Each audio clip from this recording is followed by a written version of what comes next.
Breaking చూస్తూ ఉన్నాము. నాగార్జునకు హైకోర్టులో ఊరట దక్కింది. ఎన్ కన్వెన్షన్లో కూల్చివేతలు ఆపాలని హైకోర్టు ఆదేశించింది. ఎన్ కన్వెన్షన్ కూల్చివేతపై హైకోర్టును ఆశ్రయించారు నాగార్జున.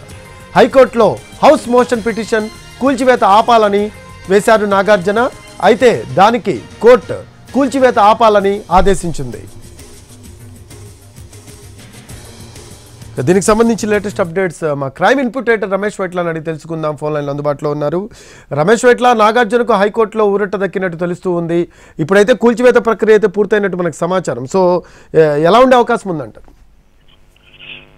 హైకోర్టుకి నాగార్జున ఆశ్రయం జరిగింది. హైకోర్టు నాగార్జున ఆశ్రయించారు. దానిపైన వాద ప్రతిపాదన జరగడం జరిగింది. దాని తర్వాత జరిగిన తర్వాత ప్లీ అంటే ఒక రిక్వెస్ట్ చేయడం జరిగింది. నాగార్జున ఇప్పుడు జరుగుతున్న కూల్చివేతలు వెంటనే ఆపించాలని చెప్పి ఆదేశించాలని చెప్పి కోర్టును కోరడం జరిగింది. ఈ మేరకు కోర్టు ఏదైతే మధ్యంతర ఉత్తర్వులు జారీ చేసింది. తదుపరి విచారణ కూడా జరుపుతామని చెప్పడం జరిగింది. అయితే ముఖ్యంగా చూసినట్లయితే నాగార్జున ముఖ్యంగా ఈ కూల్చివేత పూర్తి అక్రమం చట్ట వ్యతిరేకంగా కొనసాగుతున్నాయి. అధికారుల తప్పుడు ఇన్ఫర్మేషన్ వల్ల ఈ కూల్చివేతలు కొనసాగుతున్నాయి కాబట్టి దీన్ని వెంటనే ఆపాలని చెప్పి కూడా రిక్వెస్ట్ చేశారు. అయితే దీనిపై జరిగిన వాద ప్రతిపాదనలు విన్న తర్వాత హైకోర్టులో మధ్యంతర ఉత్తర్వులు ఇవ్వడం జరిగింది. ప్రస్తుతానికి జరుగుతున్న కూల్చివేతలు వెంటనే ఆపాలని పేర్కొనడం జరిగింది. మరోవైపు చూసినట్లయితే ఇప్పటికే మొత్తంగా ఎన్ కన్వెన్షన్ లో కూల్చివేతలు పూర్తయినట్లు అధికారులు ప్రకటించున్నారు. ప్రస్తుతానికి గ్రౌండ్ జీరో అయిపోయింది. గ్రౌండ్ జీరో అంటే దాదాపుగా కూల్చివేత మొత్తం పూర్తి చేసాం, ఎలాంటి కట్టడాలు లేవని చెప్పి కూడా అటు హైడ్రా అధికారులు ప్రకటించున్నారు. కాబట్టి ఇప్పుడు చూస్తే హైకోర్టులో స్టే ఇవ్వడం జరిగింది. కాబట్టి ఇప్పుడు అక్కడ కూల్చడానికి ఏమీ లేదు. ఫర్దర్ గా అటు కోర్టు ఎలా తీసుకుంటుందో చూడాల్సిన అవసరం ఉంది. ఏదైనా కూడా ఇది చట్ట వ్యతిరేక చర్య అని చెప్పి నాగార్జున చెప్తున్నాడు.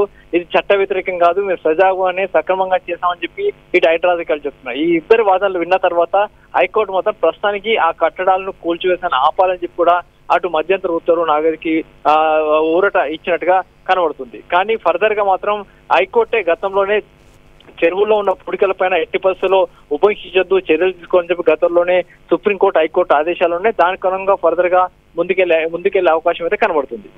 ఎస్ రమేష్ వైట్ల, కూల్చివేత ప్రక్రియ అయితే అయిపోయినట్టు తెలుస్తూ ఉంది. గ్రౌండ్ జీరో అయిన పరిస్థితి, దీనిపై కోర్టు ఎలా స్పందించే అవకాశం ఉందంటారు? నాగార్జున ఏమో స్టే తెచ్చుకున్న పరిస్థితి అయితే కనిపిస్తూ ఉంది. అంటే దీనికి సంబంధించి హైకోర్టులో ఊరట దక్కింది నాగార్జునకి. ప్రస్తుతానికైతే ఎన్ కన్వెన్షన్ లో గ్రౌండ్ జీరో అయిపోయింది. ఎలాంటి కట్టడాలు లేవు. పూర్తిగా కట్టడాలు మొత్తం కూల్చివేశారు. పూర్తి స్థాయిలో కూడా కట్టడాలు నీలమట్టం చేశారని చెప్పి హైడ్రా అధికారులు ఇప్పటికే ప్రకటించున్నారు. గత 6 గంటల నుంచి ఏకదాటిగా 6 భారీ క్రేన్లను పెట్టి మొత్తంగా కట్టడాలు మొత్తం కూడా కూల్చివేయడం జరిగింది. భవనాలతో పాటు కట్టడాలని ఫంక్షన్ హాల్ మొత్తం కూడా కూల్చివేశారు. ఇప్పుడు గ్రౌండ్ జీరో అయిపోయింది. అక్కడ కట్టడాలు ఏమీ లేవు. అయితే ప్రస్తుతానికి దీన్ని చెరువులోకి దాదాపు కలిపేసినట్టని చెప్పి హైడ్రా అధికారులు చెప్తున్నారు. కానీ నాగార్జున మొత్తం ఇది పట్టా ల్యాండ్. ఈ పట్టా ల్యాండ్ సంబంధించి మేము అధికారికంగా పర్మిషన్ తీసుకున్నాం, కట్టుకున్నాం, గతంలో హైకోర్టు స్టే ఇచ్చింది అని చెప్తున్నాడు. కానీ హైకోర్టు ఎలాంటి స్టే ఇవ్వలేదు అని చెప్పి హైడ్రా అధికారులు చెప్పారు. ఎలాంటి స్టే లేని నేపథ్యంలోనే తాము కూల్చివేతం చేశామని చెప్పి హైడ్రా అధికారులు చెప్తున్నారు. అయితే ప్రస్తుతం మాత్రం అక్కడ ఉన్న కట్టడాలు మాత్రం కూల్చోవద్దు, ఫర్దర్ ఉత్తర్వులు వచ్చే వరకు అని చెప్పి హైకోర్టు మాత్రం స్టే ఇచ్చేది. కానీ ఇక్కడ మాత్రం గ్రౌండ్ జీరో అయిపోయింది. ఫర్దర్ గా విచారణ చేస్తామని చెప్పిన నేపథ్యంలో ఫర్దర్ గా హైకోర్టు ఎలా తీసుకుంటుందో చూడాల్సిన అవసరం ఉంది. Right, thanks for updates Ramesh Vaitla. Right, అది నాగార్జునకు హైకోర్టులో ఊరట దక్కింది. ఎన్ కన్వెన్షన్ కూల్చివేతలు ఆపాలని హైకోర్టు ఆదేశించింది. ఎన్ కన్వెన్షన్ కూల్చివేతపై హైకోర్టును ఆశ్రయించారు నాగార్జున. హైకోర్టులో హౌస్ మోషన్ పిటిషన్ వేశారు. కూల్చివేత ఆపాలని హైకోర్టు ఆదేశించింది.